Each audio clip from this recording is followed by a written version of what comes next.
오늘 하나님께서 주신 말씀은 누가복음 21장 20절부터 28절까지 말씀입니다.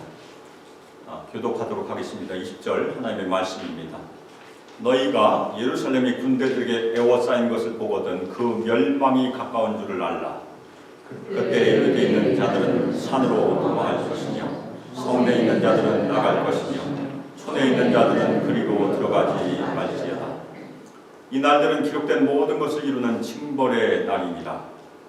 그날에는 아이 된 자들과 젖먹인 자들에게 화가 있으리니 이는 땅에 큰 환난과 이 백성에게 진노가 있겠음이로다. 그들이 칼날에 죽임을 당하며 모든 이방에 사로잡혀 가겠고 예루살렘은 이방인의 때가 차기까지 이방인들에게 밟히리라. 1월 성신에는 징조가 있겠고 땅에서는 민족들이 바다와 파도의 성난 소리로 인하여 혼란한 중에 곤고하리라. 사람들이 세상에 임할 일을 생각하고 무서워함으로 기절하리니 이는 하늘의 권능들이 흔들리겠음이라. 그때 사람들이 인자가 구름을 타고 능력과 큰 영광으로 오는 것을 보리라. 이런 일이 시작되기를 시작하거든 일어나 머리를 들라. 너희 속량이 가까웠느니라 하시더라. 아멘. 이 시간 일어나 머리를 들라라는 설교 제목으로 주님의 말씀을 증거하도록 하겠습니다. 이거 창세기 서두에 보면 창세기 3장에 보면 아담과 하와가 범죄한 후에 하나님께서는 가죽옷을 입히심으로 아담과 하와의 죄를 덮으셨어요. 수치를 덮은 거죠. 이 덮다는 말이 굉장히 중요합니다. 이것은 아담과 하와의 죄를 덮기 위하여 짐승이 희생을 당했음을 암시한 말에 하나님께서 짐승을 죽였다는 말은 기록되어 있지 않았지만 가죽이 어디서 왔겠습니까? 짐승에서 왔으니까 당연히 희생을 당했을 것이라고 저희가 추측할 수 있어요. 그리고 좀 더 저희가 성경을 읽다 보면 아벨이 양의 새끼를 희생제물로 올려드린 일을 저희가 볼 수 있습니다. 사람이 하나님께 희생제물을 드리기 시작했다는 얘기입니다. 그리고 노아는 홍수가 끝난 다음에 희생제물을 드렸어요. 그리고 아브라함도 당연히 하나님께 희생제물을 드렸습니다. 그러니까 희생 제사의 역사는 아주 일찍부터 시작이 된 것입니다. 아벨 때부터 시작이 된 거죠. 그리고 모세 때에는 그것이 율법으로 정해졌죠. 그래서 율법이 정해진 대로 제사장이 하나님께 희생제물을 드렸는데 그 장소 어디였습니까? 성소였죠. 처음에는 성소에 있었어요. 처음에는 성전이 없었으니까. 그런데 이후에 솔로몬 왕 때 성전을 건축하고 성전에서 하나님께 희생제물을 드림으로 하나님께 예배드리기 시작했어요. 어떻게 보면 성전은 성손을 담는 그런 장소죠. 더 진짜 중요한 건 성소예요. 그런데 성소와 성전에서 가장 중요한 것은 또 무엇입니까? 그 안에 있는 것. 아크라고 저희 부르죠. 언약궤. 언약궤가 굉장히 중요해요. 그런데 언약궤에서 중요한 부분이 무엇이겠습니까? 언약궤 뚜껑이 중요해요. 뚜껑. 덮개. 덮다는 말이 중요하다고 말씀드렸는데 덮개가 중요합니다. 덮개를 우리가 속죄소 아니면 시은좌 머시시라고 불러요. 하나님께 희생제물을 드렸을 때 하나님께서 바로 두 그룹 사이에서 좌정하시고 죄를 사하신다는 것이 속죄소의 역할입니다. 그래서 속죄소라는 말 자체는 원래 덮다, 달래다는 말에서 진짜 나왔어요. 하나님께서 희생제물을 받으시고 이스라엘 백성들의 죄를 덮어주시기 때문에 용서하시기 때문에 속죄소가 굉장히 중요합니다. 그런데 이스라엘 역사 가운데 언약궤가 성전에서 호련히 사라졌어요.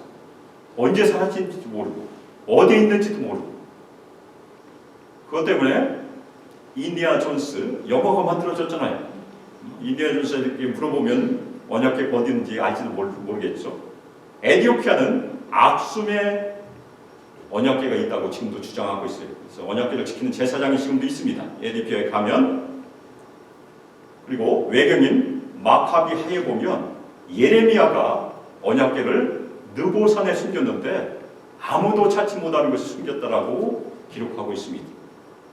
우리는 잘 몰라요. 아마 하나님께서 하나님의 뜻 가운데 언약궤를 숨기신 것이 아닌가 저희가 추측할 수 있습니다. 그래서 예수님 당시 있었던 제2 성전은 언약궤가 없는 성전이에요. 언약궤의 중요한 것은 하나님께서 눈에 보이게 가시적으로 임재한다는 표징이에요. 그런데 그것이 없는 성전이었습니다. 물론 그래도 하나님께서는 예배를 받으셨어요. 그래서 예수님 당시에는 하나님을 예배한 예배의 중심 장소가 예루살렘이었어요. 그래서 예루살렘을 우리가 홀리 시티, 성도라고 부르죠. 그런데 오늘 말씀에 보면 그 성도, 예루살렘의 멸망에 대해서 예수님께서 예언하시는 아주 무서운 경고가 기록된 그런 말씀입니다. 그리고 이어서 그 예루살렘의 멸망은 장차올 이 세상의 멸망과 연결되고 있음을 주님께서 말씀하세요. 끊어지지 않고 그냥 말씀하시니까. 그래서 마지막에 대해서 예언을 하시면서 그 마지막은 바로 우리에게도 적용된다. 단절된 것이 아닙니다. 그래서 마지막 때를 사는 우리 제자들은 어떻게 살아야 하는가가 오늘 말씀에서 저희가 꼭 새겨야 될 중요한 말씀입니다. 그래서 우리 모든 성도들 주님의 말씀에 귀를 기울이시기를 바랍니다. 지난주 말씀에서 예수님께서 제자들에게 당부하시는 말씀이 있었어요. 그런데 오늘 말씀은 앞으로 닥칠 재앙에 대한 말씀입니다. 그래서 너희가 예루살렘이 군대들에게 에워싸인 것을 보거든 그 멸망이 가까운 줄을 알라. 이 예수님의 말씀은 진짜 이루어졌죠. 기원 후 서기 70년에 로마 군대에 의해서 예루살렘이 진짜 멸망했습니다. 역사적으로 이루어진 사건이에요. 그런데 이것은 66년부터 시작된 전쟁의 결과입니다. 서기 66년에 유대 봉기가 일어났는데 그것을 진압하기 위해서 로마의 티투스 장군이 전쟁을 시작하게 됩니다. 티투스 장군은 나중에 황제가 됐죠. 그런데 이 티투스 장군이 전쟁을 시작하는 그 날 자체가 4월 14일이에요. 그런데 6월절 3일 전입니다. 6월절이라고 하면 모든 이스라엘 백성들이 다 예루살렘으로 오는 날입니다. 많은 사람들이 거기 있었어요. 그런데 이 티투스 장군이 예루살렘을 포위하고 공격을 시작했어요. 그런데 성전은 4개월 후에 8월 9일 10일에 점령되고 파괴됩니다. 그리고 5개월 후 9월 8일에 예루살렘은 완전히 로마의 점령을 당해요. 전쟁이 5개월 동안 지속되었습니다. 포위가 된 것이죠. 그래서 예수님께서 예루살렘이 로마 군대에 의하여 포위당한 것을 보게 되면 예루살렘이 멸망할 것이다. 멸망이 가깝다는 징조라고 주님께서 말씀하시는 그런 장면입니다. 왜 예루살렘은 멸망했습니까? 하나님의 아들 예수님을 거절했기 때문에 결국 예루살렘 도시 전체가 진노를 받게 되는 그런 사건이라는 얘기입니다. 그리고 예루살렘 성만 부서진 것이 아니고 거기에 있는 모든 거민들이 다 멸망에 빠뜨려지게 되는 그런 사건이에요. 그때 유대에 있는 자들은 산으로 도망할 것이며 성에 있는 자들은 나갈 것이며 촌에 있는 자들은 그리로 들어가지 말지어다 주님께서 경고하세요. 멸망을 피해서 산으로 도망하는 장면은 창세기도 한 번 기록이 되어 있습니다. 창세기 19장에 보면 소돔과 고모라가 멸망할 때 누가 산으로 도망갑니까? 롯이 도망갔죠. 그래서 천사가 롯에게 산으로 도망가라고 말하는 장면이 창세기 19장 17절에 기록되어 있습니다. 그 사람들이 그들을 밖으로 이끌어낸 후에 이르되 도망하여 생명을 보존하라. 돌아보거나 들에 머물지 말고 산으로 도망하여 멸망함을 멸하라. 예루살렘도 아주 높은 지역에 위치해 있어요. 그리고 예루살렘 도시를 둘러싸고 있는 지역은 유대 산악 지역입니다. 그래서 유대에 있는 자들은 로마 군대의 학살을 피하기 위하여 산악지대로 피하여야 된다는 주님의 말씀입니다. 근데 진짜 위험에 처한 사람들은 누구입니까? 예루살렘 성내에 있는 사람들인데 이 가장 긴급한 위험에 처해 있는 사람들은 빨리 성을 빠져나가 도망하라고 주님께서 말씀하십니다. 그런데 그때 로마 군대가 이미 공격을 했으니까 시골에 있는 사람들은 어디로 피난했겠습니까? 성 안으로 들어왔죠. 성벽이 있으니까 성 안은 안전할 것이라고 생각하고 성 안으로 다 들어왔는데 그것은 오히려 더 위험했다는 그런 말씀이에요. 예루살렘 성은 더 이상 피난처가 될 수 없었습니다. 그래서 예수님께서는 절대 들어오지 말고 있는 사람도 빨리 도망 나가라고 주님께서 경고하시는 그런 말씀입니다. 예루살렘 성에 머물게 되면 로마 군대에 의하여 학살을 당하게 됐고 침략을 당하게 되기 때문에 그렇습니다. 예루살렘 성에 아무리 견고해도 하나님께서 함께 하시지 않으면 아무 소용이 없다는 얘기. 지금도 발굴되어 있어요. 그 당시에 예루살렘 성을 공성태라고 하나요? 돌을 날려서 보내는, 돌을 던져서 예루살렘 성을 무너뜨렸는데 그 돌이 지금도 남아있어요. 역사의 증거가 지금도 있다는 얘기입니다. 하나님의 아들 예수님을 거절한 예루살렘은 더 이상 구원의 역사에서 역할을 하지 않는다는 얘기입니다. 주님께서 말씀하십니다. 이 날들은 기록된 모든 것을 이루는 징벌의 날입니다. 굉장히 무서운 말씀입니다. 예수님께서는 하나님과 그분의 선지자를 거부한 이스라엘의 임박한 멸망을 예언하는 구약의 예언들이 이루어진다는 그런 말씀입니다. 그 중에 호세아 9장 7절을 언급한 것으로 저희가 이해할 수 있습니다. 호세아 9장 7절, 형벌의 날이 이르렀고 보응의 날이 온 것을 이스라엘이 알지라. 선지자가 어리석었고 신에 감동하는 자가 미쳤나니 이는 내 죄악이 많고 내 원한이 큼이니라. 굉장히 무서운 말씀입니다. 그리고 기록된 모든 것이 이루어진다는 말씀은 두 번 이루어집니다.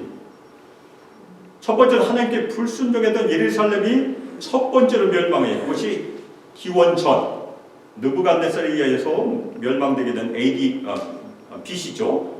587년에 바벨론의 손에 의해서 멸망당합니다. 그것에 대한 예언도 많이 있어요. 이사야도 있고 예레미야도 있고 많은 예언들이 있습니다. 그런데 그 예언은 두 번째 멸망에도 그대로 적용되는 그런 말씀입니다.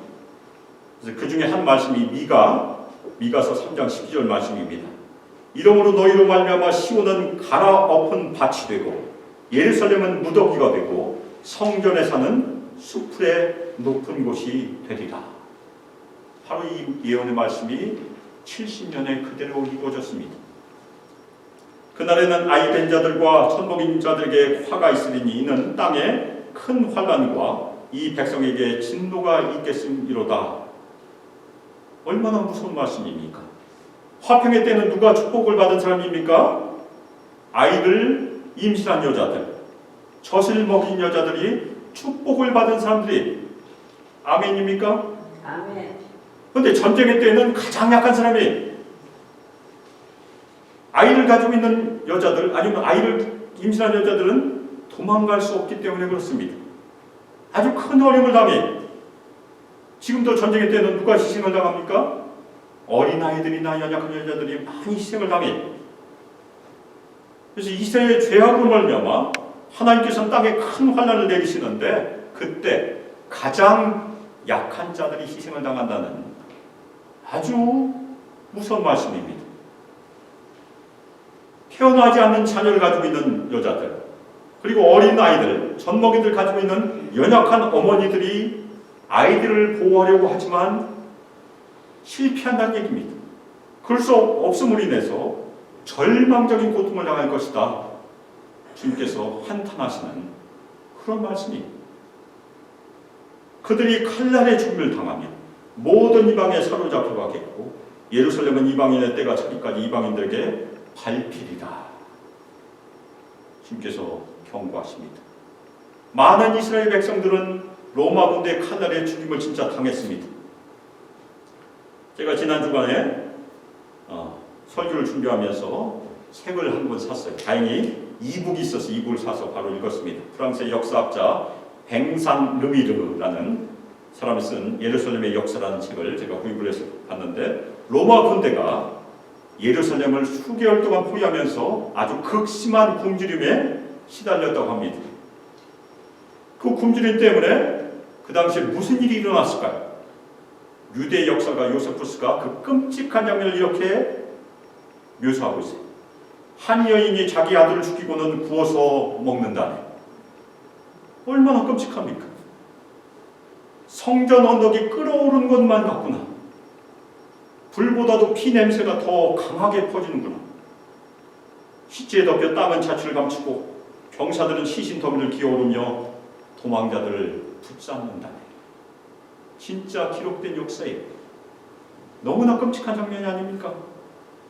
우리가 기도해야 될 것은 이 땅에 절대 전쟁이 없기를 기도해야 돼요. 전쟁이 있으면 우리도 이런 일을 당할 수 있다는 얘기입니다. 요세푸스는 물론 과장된 숫자로 저희가 생각할 수 있지만 그 당시에 도합 110만 명이 죽었다고 합니다. 그런데 피해자 대부분은 유대인들이라고 주장을 하고 있습니다. 유대인들이 다 반군이 아니었습니다. 그 당시에 유월절 때 참여했던 많은 무고한 시민들이, 연약한 사람들이 많이 학살을 당했다고 요세푸스는 말하고 있습니다. 그리고 1년 후 71년에 유대 관련자들은 끝까지 저항했어요. 마지막까지 저항하던 마사다 요새, 헤로디온 요새가 무너지게 되죠. 마사다 얘기는 아마도 아시는 분들이 있을 것입니다. 끝까지 저항하면서 사람들을 뽑아서 사람들이 자신들의 가족들을 직접 죽여요. 왜냐하면 로마군에 잡히면 어차피 죽게 되니까 자신들의 아내와 자식들을 자신들의 손으로 죽이고 남은 사람들이 한 사람씩 서로 죽이고 자살을 하고 마무리를 합니다. 로마에서는 예루살렘을 점령하고 보물을 가지고 가요. 그것을 기념하기 위해서 지금도 로마에 가면 제가 가본 적은 없지만 티투스 개선문이 있는데 그것이 바로 이 전쟁의 결과이고 성전의 촛대도 가져갔다고 합니다. 메노라라고 부르는데 로마로 가져갔는데 다시는 돌아오지 않았대요. 예루살렘은 이방인의 때가 자기까지 이방인들에게 밟히리라 주님께서 말씀하셨습니다. 이 전쟁으로 인해서 유대인의 나라는 완전히 사라졌어요. 언제까지 사라졌습니까? 1947년까지 사라진 거예요. 거의 2000년 동안 사라진 거예요. 유대인들은 지중해 나라로 대거 흩어졌습니다. 그래서 저희가 신약 성경에서 보면 흩어진 자들이라고 나오죠. 디아스포라. 그것이 바로 이 결과입니다. 유대인들은 이후 나라 없이 떠돌아다니면서 어느 나라에서든지 배척을 받고 고난을 받는 민족이 되고 말았습니다.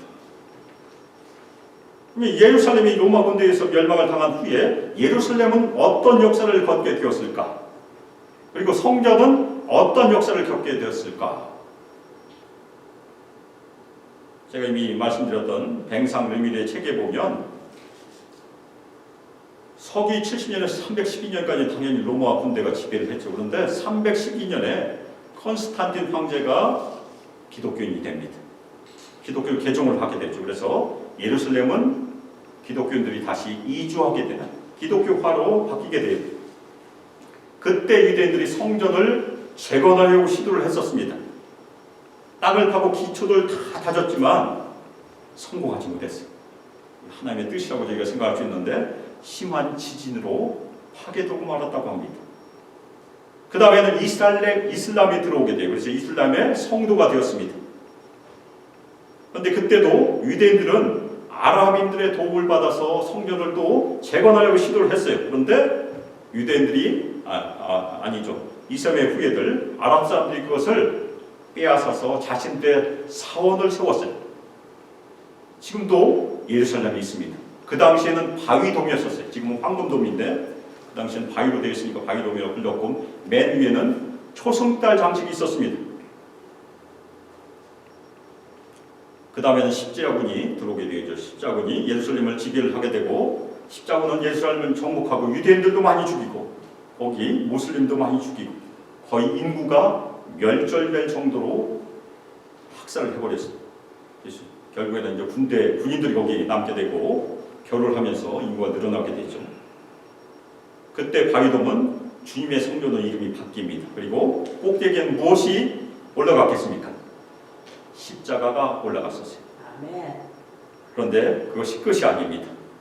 아주 유명한 무슬림의 왕이 누구죠? 지금도 뭐 아이들도 아는 이름인데 살라딘 왕이 다시 예루살렘을 탈환을 하고 그 십자가를 떼어내고 초승달 장식을 다시 달았죠. 그 다음에는 오스만 왕조 그리고 나폴레옹도 예루살렘을 탈환하려고 했었다고 합니다. 그런데 실패를 했어요. 그런데 근대에 오면 드디어 시온주의가 시작이 됩니다. 1897년에 시온주의자 회의가 개최가 됐고 전 세계에 흩어져 있던 유대인들이 드디어 팔레스타인으로 이주를 하기 시작합니다. 그 다음에 2차 세계대전 때 아주 중요한 역사예요. 1917년에 영국이 팔레스타인을 점령하고 예루살렘을 점령하면서 그 결과로 1947년 유대인의 국가가 공식적으로 유엔에서 인정을 받게 됩니다. 그런데 그 당시에는 예루살렘은 두 개로 나뉘어졌어요. 동예루살렘, 서유예루살렘. 서유예루살렘은 유대인의 땅, 동예루살렘은 요르단의 땅이었어요. 아랍의 땅이었습니다. 그래서 1965년 1월 1일 날 요르단의 후세인 국왕이 동예루살렘에 있는 성전 자리에 있는 바위돔에다가 금박을 입혔어요. 금으로 입혔습니다. 그래서 지금은 예루살렘의 황금돔이 되어버린 것입니다. 지금도 모슬렘 사원이 그런데 1967년 6월 5일에 개시된 6.1 전쟁, 많은 분들이 알고 계신 전쟁인데 그때 이스라엘 승리를 하고 국제사회의 반대도 불구하고 미국도 반대했어요. 그런데 동서 예루살렘을 병합해서 지금까지 지속되고 있는 것입니다. 이것이 예루살렘의 간략한 역사이고 성전의 역사예요. 성전은 지금도 없어요. 물론 지금 제3성전 운동을 벌이고 있는 사람들이 있지만 바람직하지 않은 그런 운동입니다. 하나님의 뜻 가운데 사실은 사라진 것입니다. 저희가 요한복음에 보면 누가 성전이십니까? 예수님께서 먼저 성전이셨어요. 그리고 예수님께서 승천하신 다음에 누가 성전입니까? 예수님을 믿는 우리가 주님의 성전이고 우리 각자가 성전이고 더 이상 건물로서의 성전이 필요 없다는 얘기입니다. 1월 성실엔 징조가 있겠고 땅에선 민족들이 바다와 파도의 풍난 소리로 인하여 혼란한 중에 곤고하리라. 마지막에는 천재지변과 같은 놀라운 역사가 일어난다는 얘기입니다. 재림의 징조에 해와 달과 별에 큰 변화가 있을 것이다. 우주적인 격변이 있을 것이다. 그런 말씀이 그리고 땅에서도 무서운 재앙이 있을 것이다. 만약에 큰 지진이 일어나면 그 다음에 결과가 무엇입니까? 당연히 성난 파도가 오게 돼 있어요. 해일이 오니까. 그런 놀라운 재앙이 올 것이다. 그래서 세상 사람들은 그것이 너무나 두려워서 기절할 정도라고 예수님께서 말씀하고 계십니다. 예수님께서 재림하시기 전에는 하늘과 땅의 모든 피조물들을 뒤흔드는 지축이 뒤흔들려지는 그런 사건이 있을 수 있다는 그런 주님의 예언입니다. 그래서 세상 사람들은 마지막 날을 생각하면 너무나 큰 공포를 경험할 것이다. 그런데 마지막 날에는 무슨 일이 일어납니까? 그것이 27절 말씀입니다. 그때 사람들이 인자가 구름을 타고 능력과 큰 영광으로 오는 것을 보리라. 이 말씀은 다니엘 7장 13절 14절의 말씀을 주님께서 인용하시고 예수님께 이루어짐을 친히 선포하신 아주 중요한 말씀이에요. 인자이신 예수 그리스도께서 마지막 날에 눈에 보이시는 대로 오신다는 얘기입니다. 구름을 타고 오신다는 건 우리가 눈으로 볼 수 있다는 얘기입니다. 그리고 능력과 큰 영광으로 오실 것이고 오셔서 무엇을 하십니까? 인간의 역사를 마무리하실 것이다. 그래서 능력과 큰 영광으로 다시 오신 주님께서는 고린도전서 15장 24절에 26절까지 말씀처럼 모든 통치와 모든 권세와 능력을 멸하시고 모든 원수를 그 발 아래에 두실 것이다. 그렇게 예언하고 있습니다. 고린도전서 15장 24절 26절 그 후에는 마지막이니 그가 모든 통치와 모든 권세와 능력을 멸하시고 나라를 아버지 하나님께 바칠 때라. 그가 모든 것을 그 발 아래에 둘 때까지 반드시 왕노로 타시리니 맨 나중에 멸망받을 원수는 사망이니라. 이런 일이 되기를 시작하거든 일어나 머리를 들라. 너희 속량이 가까웠느니라. 주님께서 말씀하십니다. 일어나 머리를 들라. 이 말은 소망과 확신의 자세를 가지고 일어나서 주님을 맞이함을 기다리라. 주님의 오심을 기다리는 그런 명령이 낙심하지 말고 일어나서 고개를 들고 주님을 바라보라는 그런 말씀입니다. 예수를 알지 못한 사람들은 종말 때 무서워하고 기절하니까 고개를 숙이고 있을 것이에요. 두려워 떨 것입니다. 그렇지만 예수님의 제자들은 그렇게 하면 안 된다는 얘기입니다. 기쁨과 소망과 확신을 가지고 일어나야 된다는 얘기예요. 아멘. 그것이 성도들의 자세라는 얘기입니다. 그래야 우리는 구원자이신 주님을 맞이할 수 있기 때문에 그렇습니다.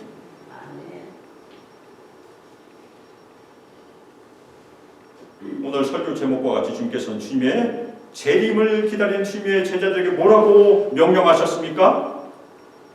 일어나 머리를 들라. 같이 한번 해보겠습니다. 일어나 머리를 들라. 예수님께서는 고난주간 저희가 내일부터 저희가 기념하지만 공생의 마지막 주간을 예루살렘에서 보내셨어요. 베다니에서 예루살렘에 왔다 갔다 하시죠. 아마도 베다니에 있는 나사로 집에서 머무르셨을 것이라고 저희가 추측할 수 있습니다. 근데 예루살렘에서 체포되시고 산헤드린 공에서 신문을 받으시죠. 근데 마지막에 대제사장이 예수님께 물어봐요. 내가 찬송을 받을 이의 아들 그리스도냐? 이때는 예수님께서 부인하지 않으세요. 그래서 마가복음 14장 62절에 기록된 것처럼 예수님께서 대답을 하십니다. 인자가 권능자의 우편에 앉은 것과 하늘 구름을 타고 오는 것을 너희가 보리라. 오늘 말씀과 똑같은 말씀을 다시 한번 반복하십니다. 자신을 드러내세요. 그런데 이 대답으로 예수님은 신성모독으로 사형에 해당하는 자로 정죄를 당하게 됩니다. 그 다음에 당연히 십자가에서 죽임을 당하셨죠. 만일 그것이 끝이라면 예수님의 사역은 끝이 난 것이에요. 그렇지만 예수께서는 3일에 부활하시고 승천하셔서 지금은 어디에 계십니까? 어디에 계세요? 예수님은 하나님 우편에 계세요. 그래서 하나님 우편에 앉아 계신 예수님께서는 마지막 날에 이 땅에 다시 오실 것입니다. 가신 그대로 오실 것이다. 사도행전에 있는 말씀이 아닙니까? 그런데 오실 때는 어떻게 오십니까? 마지막 날에 권능과 영광을 가지고 반드시 다시 오실 것입니다. 아멘. 이것을 믿으시기를 주님의 이름으로 축원합니다. 아멘. 예수님께서 오시기 전의 시간은 무섭고 혼란스러울 수도 있어요. 점점 더 무서울 수도 있다는 얘기입니다.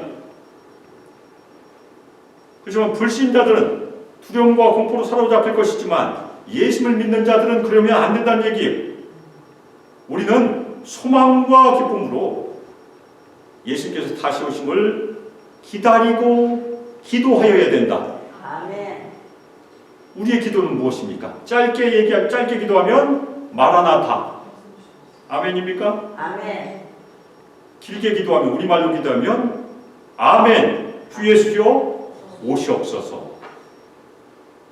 둘 중에 어느 기도라도 우리가 매일 기도해야 된다는 얘기입니다. 우리는 이 세상에서 어려움 때문에 낙심당할 수 있어요. 고개를 숙일 수 있습니다. 어떤 날은 엎드릴 수도 있어요. 이 시간 성령께서 우리 모든 성도의 마음을 만져주시고 충만히 임하시기를 주님의 이름으로 축원합니다. 우리 모든 성도들 성령의 도우심으로 일어나 머리를 드시기를 주님의 이름으로 축원합니다. 예수 안에서 우리의 구원주 되시는 예수 안에서 소망과 기쁨을 다 회복하시기를 주님의 이름으로 축원합니다. 아멘. 우리는 어려운 시기를 지금도 살고 있습니다. 이 어려운 시기에 우리가 해야 될 일은 오늘 예수님의 명령처럼 일어나 머리를 들고 주님께서 다시 오시기를 소망하며 기쁨으로, 그 다음에 우리가 무엇을 해야 됩니까? 서로 사랑하고 서로 섬김으로 주님이 오심을 예비하시기를 주 예수 그리스도의 이름으로 축복하며 기도합니다. 아멘. 이제는 주 예수 그리스도의 은혜와 하나님의 사랑과 성령 하나님의 교통 교제하시고 우리 모든 성도에게 충만히 하시고 우리 모든 성도들 인도하시고 이 땅에서 예수님을 끝까지 신실하고 우리 생명이 다하는 순간까지 주님께 늘 순종하기를 결단, 우리의 머리를 들고 기쁨과 소망과 확신을 가지고 주님 다시 오는 날을 예비, 서로 사랑, 서로 경외, 서로 섬기기를 결단하는 우리 수많게 모든 성도들과 청년들과 유수아이들 위해 영원토록 함께하기를 주 예수 그리스도의 이름으로 축복하며 기도합니다. 아멘.